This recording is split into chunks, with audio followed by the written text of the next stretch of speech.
नमस्कार दोस्तों, हमारे इस YouTube चैनल में आपका बहुत बहुत स्वागत है। दोस्तों, पिछले सेशन में हमने बात किया था जो वैदिक समाज क्या था, वेद का कैसे जो है उद्गार हुआ, कैसे वेद बना, उसमें क्या क्या वेद में, कौन से वेद में हम क्या क्या पढ़ते हैं, कैसे हमारे भारत का जो है खोज हुआ।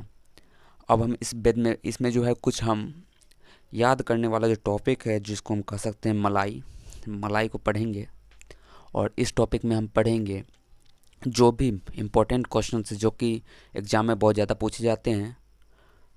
तो चलिए बिना समय को बर्बाद किए स्टार्ट करते हैं। सबसे पहला जो इसमें है दोस्तों, सबसे प्राचीन पुराण मत्स्य पुराण है। वहाँ पिछला वीडियो अगर आपने देखा होगा तो उसमें देखें आप कि पुराना जो जो भी था, आंध्र सातवाहन था, गुप्त काल था, उसके बाद आपको वायु पुराण से जो भी संबंधित जो वंश थे इनके बारे में बात किया था, उस समय ट्रिक भी बताया था आपको। और इस जो है वीडियो में हम लोग पढ़ेंगे कि पुराण जो होता है उसमें सबसे पुराना जो पुराण है वो क्या है, कैसे जो है हमारे जो जैन थे या फिर हमारे जो बौद्ध धर्म के लोग थे वो कैसे बटे। उसके बारे में डिटेल में हम बाद में बात करेंगे जब इसके टॉपिक पढ़ाएंगे। तो कुछ याद करने वाला जो बात है जो हम याद कर लेते हैं, जो कि एनटीपीसी आने वाले एनटीपीसी में और ग्रुप डी में बहुत ज़्यादा पूछे जाते हैं। तो सबसे प्राचीन जो पुराण होता है वो मत्स्य पुराण होता है। सबसे प्राचीन अगर कोई पूछे कि पुराण कौन सा होता है तो वो मत्स्य पुराण होता है। मछली वाला पुराण जो होता है वो सबसे प्राचीन होता है। और इसका जो है मत्स्य पुराण का जो है रिलेटिव जो वंश है, यानी मत्स्य पुराण जिससे संबंधित है, जिस वंश से, उस वंश का नाम है आंध्र सातवाहन वंश। इसको याद करने का तरीका है कि मछली अंधी होती है इसलिए मेरे जाल में फंस जाती है, इसलिए अंधी यानी आंध्र, ठीक है। और यहाँ पर मत्स्य यानी मछली। तो पिछला वीडियो देख लीजिए दोस्तों, आप सब अच्छे तरह समझ जाइएगा। तो ये कुछ याद करने वाला टॉपिक है जिसको हम अभी थोड़ा रिपीट कर रहे हैं। तो सबसे प्राचीन जो पुराण है वो है मत्स्य पुराण, याद रखिएगा। स्त्री की सर्वाधिक गिरी हुई स्थिति मैत्रेयनी संहिता से प्राप्त होती है। मैत्रेयनी संहिता एक ग्रंथ का नाम है जिसमें बताया गया कि स्त्री जो है बहुत ही, उसकी जो स्थिति होती है बहुत दुर्लभ होती है, बहुत ही खराब स्थिति उसकी होती है। जैसे जुआ और शराब की भांति जो है मनुष्य का जो है, पुरुष का जो है एक और जो अंग होता है, जैसे जुआ शराब का जो एक नशा होता है, इसी तरह स्त्री का भी नशा होता है। इसमें बताया गया मैत्रेयनी संहिता में।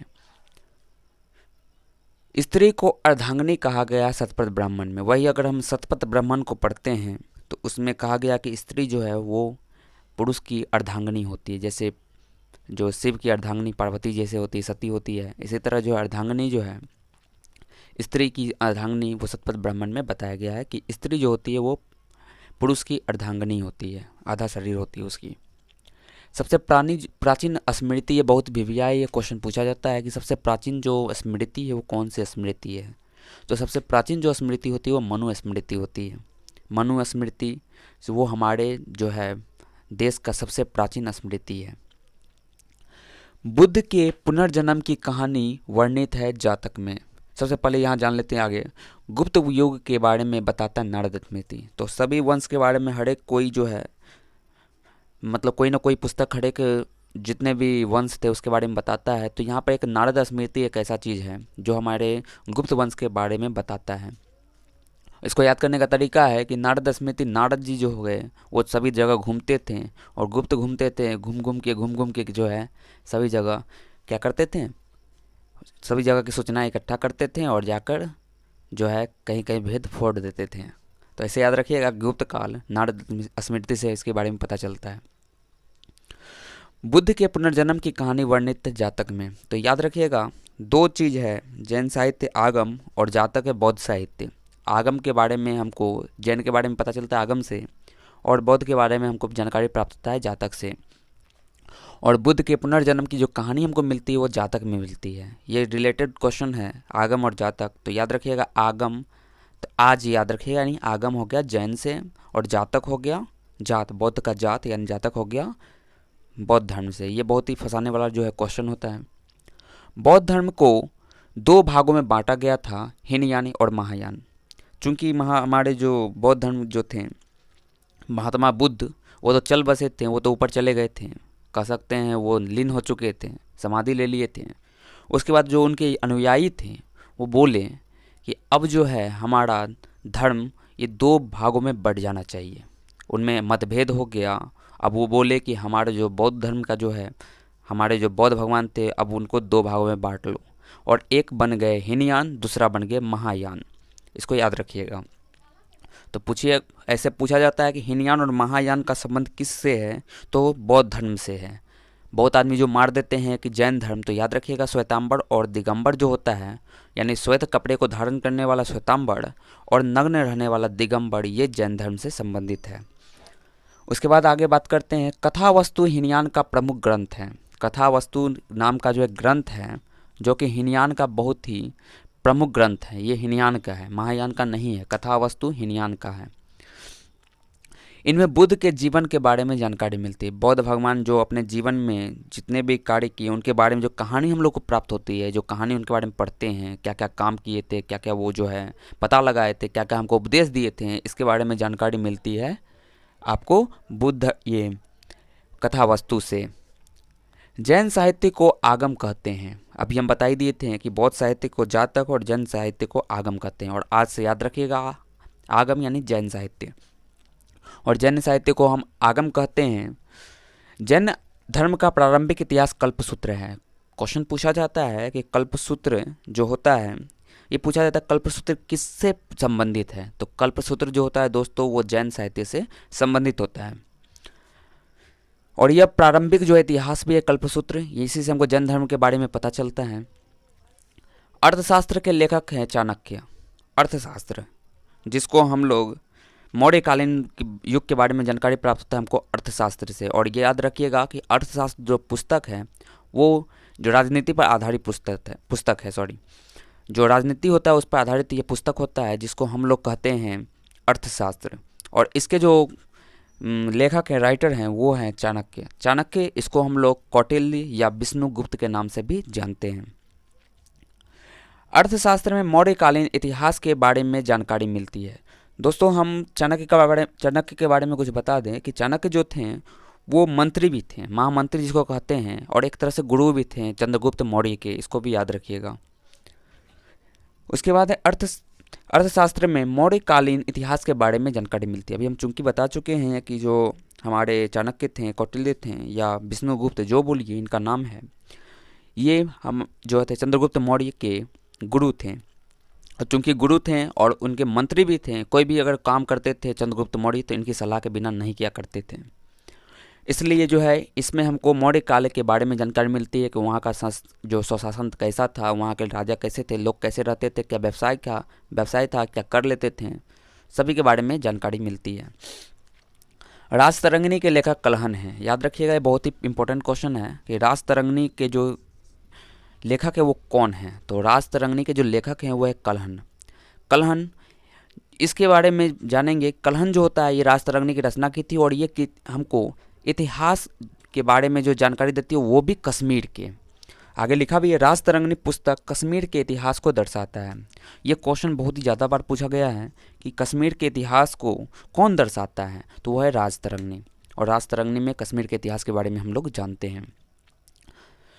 आगे आते हैं चचनामा के लेखक। ये बहुत ही कुछ जो है लेखक राइटर हैं, कुछ जो है हमारे जो संबंधित थे, रिलेटेड थे, उसके बारे में जानकारी यहाँ पर मिल रहा है जो बहुत ही इंपॉर्टेंट है।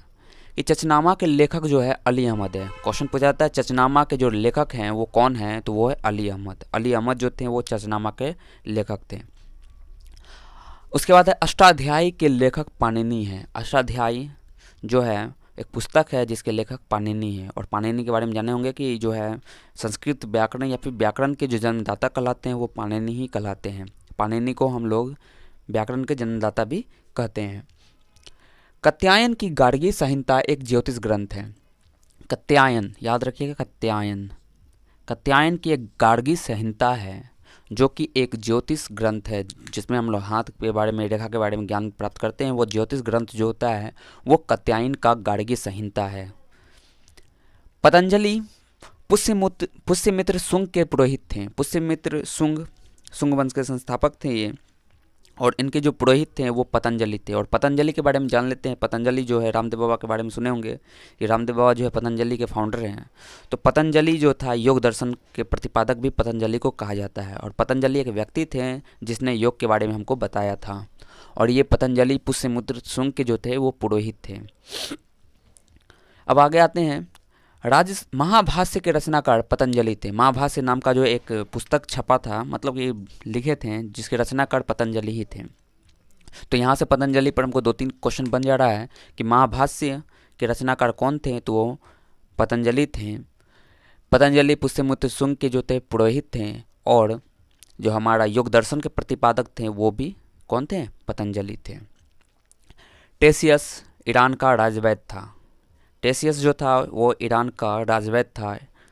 ठीक है, राजवैद्य कहते हैं जो राजा के दरबार में जो है वैद्य होते हैं। ठीक है, राजा के दरबार में बहुत से लोग होते हैं, कुछ कथाकार होते हैं, कोई शायरी सुनाने वाले होते हैं, कोई वैद्य होते हैं, कोई सलाहकार होते हैं। तो इसी तरह जो थे टेसियस, वो ईरान के एक राजा के राजवैद्य थे। इतिहास का पिता हेरोडोटस को कहा जाता है। हेरोडोटस, ये बहुत ही ज़्यादा बार पूछा जाता है क्वेश्चन कि इतिहास का पिता किसे कहते हैं, तो याद रखिएगा हेरोडोटस। हेरोडोटस जो था, ठीक है, वो इतिहास का पिता कहलाता है। ऐसे याद कर सकते हैं हेरोडोट्स, डोट्स। इतिहास पर हमको बहुत डॉट्स रहता है, डॉट्स बहुत रहता है, तो हेरोडोटस। हेरोडोटस की पुस्तक हिस्टोरिका है। हेरोडोटस जो कि इतिहास के पिता कहलाते हैं, इनकी पुस्तक है, इसका नाम था हिस्टोरिका। ऐसे भी याद रखिए हेरोडोटस हिस्टोरिका। हिस्टोरिका हिस्ट्री से रिलेटेड है और इसके पिता है तो यही लिखेंगे हिस्टोरिका। तो इतिहास के जो है पिता कहलाते हैं हेरोडोटस और इनकी पुस्तक का नाम है हिस्टोरिका। मेगास्थनीज सेलुकस निकेटर का राजदूत था। सेलुकस निकेटर का जो था एक राजदूत था जिसका नाम क्या था, मेगास्थनीज था। और यह जो है मौर्य युग में आया था, चंद्रगुप्त मौर्य के दरबार में आया था। ठीक है, राजदूत बनकर आया था, याद रखिएगा।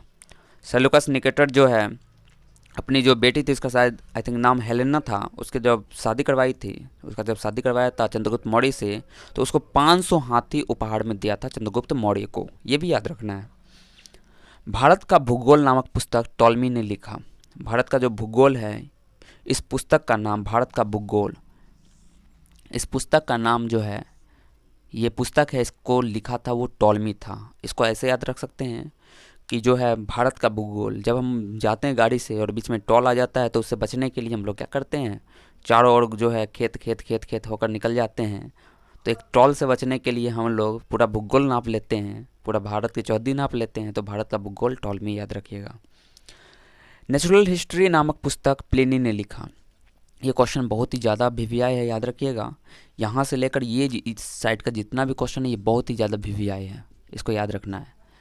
नेचुरल हिस्ट्री एक पुस्तक का नाम है जो कि प्लिनी ने लिखा। नेचुरल हिस्ट्री यानी प्राकृतिक इतिहास, इसको लिखा कौन है, प्लिनी। तो पिला दो प्राकृतिक इतिहास, नेचुरल हिस्ट्री पिला दो, घोर के पी लेगा, याद हो जाएगा। तो ऐसे याद रखिएगा, नेचुरल हिस्ट्री नामक पुस्तक प्लिनी ने लिखा।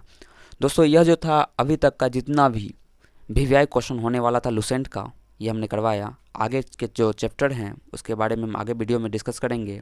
अगर आपको यह वीडियो अच्छा लगा हो तो कृपया आप लाइक, सब्सक्राइब और शेयर करना ना भूलें। धन्यवाद। और पिछला वीडियो आप ज़रूर देखें।